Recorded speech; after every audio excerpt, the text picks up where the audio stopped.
ఒక ఇంటర్వ్యూ ఇచ్చాను నేను. అంటే ఫస్ట్ జబర్దస్త్ లో ఏంటంటే గెటప్స్ అంటే అబ్బాయిలు అమ్మాయిలుగా వేస్తేనే తీసుకునేవాళ్ళు, అమ్మాయిలు అని తెలిస్తే తీసుకునేవాళ్ళు కాదు.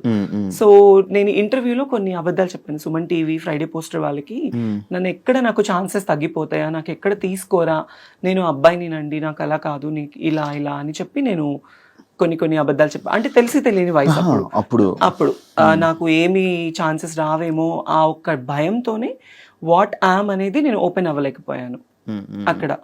సో దాని తర్వాత నాకు చాలా నెగటివిటీ వచ్చేసింది బయట. మీరు ఎందుకు ఇలా గెటప్స్ వేసుకుంటున్నారు, మీరు ట్రాన్స్, మీరు గేస్, మీరు సంథింగ్ బయట, మీరు అసలు అమ్మాయా అబ్బాయా, ఇలాంటివి నేను చాలా ఫేస్ చేశాను అనమాట. మేబీ ఫస్ట్ నుంచి లైఫ్ స్టార్టింగ్ నుంచి ఫేస్ చేశాను.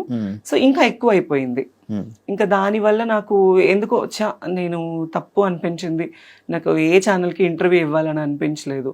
షూటింగ్స్ చేసుకున్నామా, ఫ్యామిలీని చూసుకున్నామా, ఇంక ఇదే నాకు మైండ్లో ఉండిపోయింది. అందుకే నేను ఏ ఛానల్కి ఇవ్వాలనుకోలేదు. చాలా మంది అడిగారు, నాకు మనీ ఆఫర్ చేశారు ఇంటర్వ్యూస్ గురించి, నాకు ఎందుకో మనసు రాలేదు.